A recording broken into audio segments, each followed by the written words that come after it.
অশ্রাব্য কথা বলা হয়েছিল এবং এরপর থেকে নারী কমিশনের কর্মকাণ্ড আগায়নি। এই যে ধরেন এটা এটা খুব কষ্ট পেয়েছে আপা জানেন? আমরা অভ্যুত্থানের পর থেকে আমরা যখন সংগ্রাম করা শুরু করি যে দেশের বিভিন্ন সংস্কার নিয়ে এবং একরকম বাধ্য হয়েই রাজনীতি করতে আসি যেটা আজকে এই মুহূর্তে আমাদের একেবারে ১ বছর পূর্তি হচ্ছে আজকের দিনে। তো এই সময়ে এসেও দুঃখজনক ব্যাপারটা কি জানেন? আহ আমরা যত ভালোই করার চেষ্টা করি সেটা কেউ দেখে না। কিন্তু অন্যের দোষগুলো আমাদের ঘাড়ে চাপানোটা খুব সহজ। এই যে যেই প্রোগ্রামে আমরা গিয়েছি আমরা কিন্তু শুধুমাত্র শাপলা চত্বরে যে হত্যাকাণ্ড হয়েছে, সেই হত্যাকাণ্ডের বিচার চেয়ে শুধুমাত্র সেই বিষয়টুকুতে আমরা যে একমত এবং সেই বিষয়ের জন্য আমরা বিচার দাবি করছি সেইটার কথা বলতে গিয়েছিলাম। এর মাঝখানে কেউ বেফাঁস এবং অশ্রাব্য কথা বলেছে আমি সেটার প্রতিবাদও আমরা একেবারে অফিসিয়ালি করেছি এবং আমরা কিন্তু সেখানে তো উপস্থিত না ছিলেন আমি জনগণের সামনে এক্সপ্লেইন করছি আপা সবাই বলে ধরেন আমি কিন্তু জানতাম না যে ধরেন আমি এখানে এই ৪ জনের মধ্যে বসে আমি একজনকে একটা গালি দিয়ে দিলাম। আপনি কি জানেন যে আমি এটা করতে পারি বা করব? এটা নিশ্চয়ই আপনি জানেন না। ধরেন আমার মন চাইলাম একজনকে একটা খারাপ গালি দিয়ে ফেললাম ইচ্ছামতো। আপনি তো এটা জানেন না। তাহলে আপনি জানেন না তাহলে সেই দোষটা কি আমি এই ৩ জনের উপর দিতে পারবো? যে এই ৩ জন ওখানে ছিল মানে ওই লোকটা গালি দিছে ৩ জনের দোষ। আমরা যেটা করতে পেরেছি, যেটা করেছি সেটা হচ্ছে আমরা অফিসিয়ালি সেটার প্রতিবাদ করেছি এবং এই ঘটনাতে যারা জড়িত ছিল এবং যেই ইসলামী দল ছিল তাদেরকে আমরা পার্সোনালি অ্যাপ্রোচ করেছি এবং তারাও অফিসিয়াল স্টেটমেন্ট দিয়ে এই বিষয়ে ক্ষমা প্রার্থনা করেছে। নারী কমিশনের যে প্রস্তাবনাগুলো সেই প্রস্তাবনাগুলোর ব্যাপারে আমাদের কি প্রস্তাবনা ছিল এবং আমাদের কি অবজারভেশন সেটাও কিন্তু আমরা উল্লেখ করেছি যে যেটা দেশের বিদ্যমান আইন এবং ধর্মীয় অনুভূতির সাথে সাংঘর্ষিক না। এখন ধর্ম মানে তো শুধু ইসলাম না, ধর্ম মানে বৌদ্ধ, হিন্দু, খ্রিস্টান, তাই না? তাহলে ধর্মীয় অনুভূতির সাথে সাংঘর্ষিক না এবং যেটা বিদ্যমান আইনের সাথে কনফ্লিক্টিং না, সেই সব সংস্কারের ব্যাপারে আমরা একমত।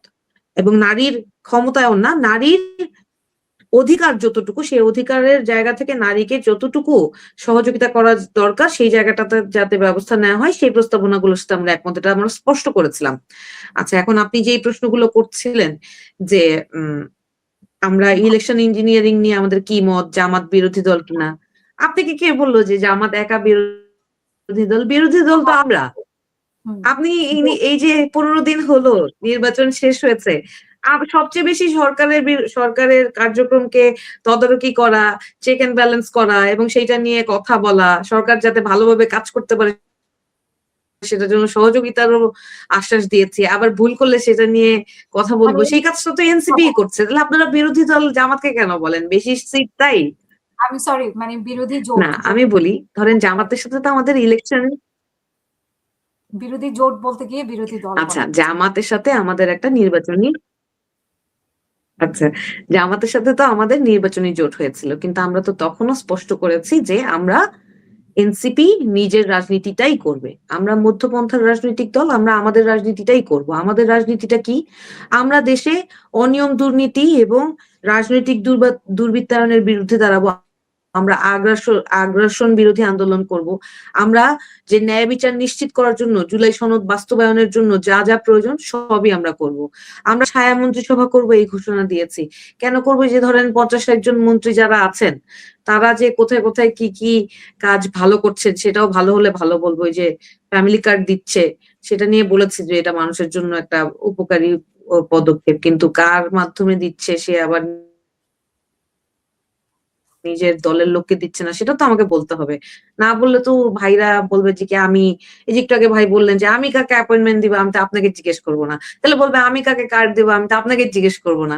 কাকে দিয়ে আমার কাজ হবে সেটা তো আপনাকে জিজ্ঞেস করব না। তো ব্যাপারটা হচ্ছে আমাদের রাজনীতিটা হচ্ছে মানুষের রাজনীতি। তা আমাদের অবস্থানে থেকে আমরা মানুষের রাজনীতিটা করব। আ ১১ দলীয় জোট যেটা বলছেন তারা বিরোধী জোট। সেই বিরোধী জোটে কিন্তু শুধু জামাতে ইসলাম, ইসলামপন্থী দল এরকম না। আরো ৩-৪টা দল আছে যারা ইসলামপন্থী দল না। সুতরাং একা জামাতে ইসলাম উনারা তো কোথাও আগে বলেনও নাই যে উনারা ধর্মভিত্তিক রাজনীতি করবেন। উনারা ওয়েলফেয়ার স্টেট করতে চেয়েছেন।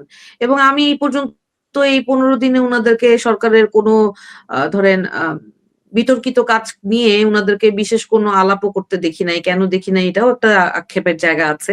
হয়তো সরকারের সাথে তারা 20-25 বছর হচ্ছে বলে তাদের জন্য একটা মায়া আছে হয়তো এই জন্য বেশি প্রতিবাদ করে না। আমরা আবার বেশি ভয় টয় পাই না দেখে অনেক প্রতিবাদ করে ফেলি। তো এই হচ্ছে ব্যাপার। তবে আপনি যেটা ভাবছেন যে ধর্মভিত্তিক বিরোধী জোট বিরোধী দল জামাতে ইসলামকে মানুষ স্বাভাবিকভাবে নিচ্ছে কি নিচ্ছে না এটা তো জনগণেরই সিদ্ধান্ত। জনগণই তো উনাদেরকে ভোট দিয়ে ধরেন 68 টা সিট উনারা পেয়েছে। এই 68 টা সিটে তো জনগণই উনাদের ভোট দিয়েছে, তাই না?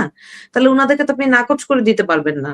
আবার জনগণ যে ভোট দিয়ে বিএনপিকে ক্ষমতায় এনেছে, ধরেন ইঞ্জিনিয়ারিং হইলেও আ একটা বড় অংশ যে উনারা ভোট পেয়েছেন এটাও তো সত্যি। এটা তো আমরা অ্যাকসেপ্ট করে নিচ্ছি যে এটা মানুষেরই সিদ্ধান্ত। আবার গণভোটে যে হ্যাঁ জিতে এসেছে এত না ক্যাম্পেইন করার পরেও সেটাও মানুষের সিদ্ধান্ত। সুতরাং জনগণের সিদ্ধান্ত আমাদের কাছে ছিল যে জনগণ মানুষ নিয়েছে এবং জনগণের ম্যান্ডেটকে সম্মান জানানোটাই আমাদের কর্তব্য।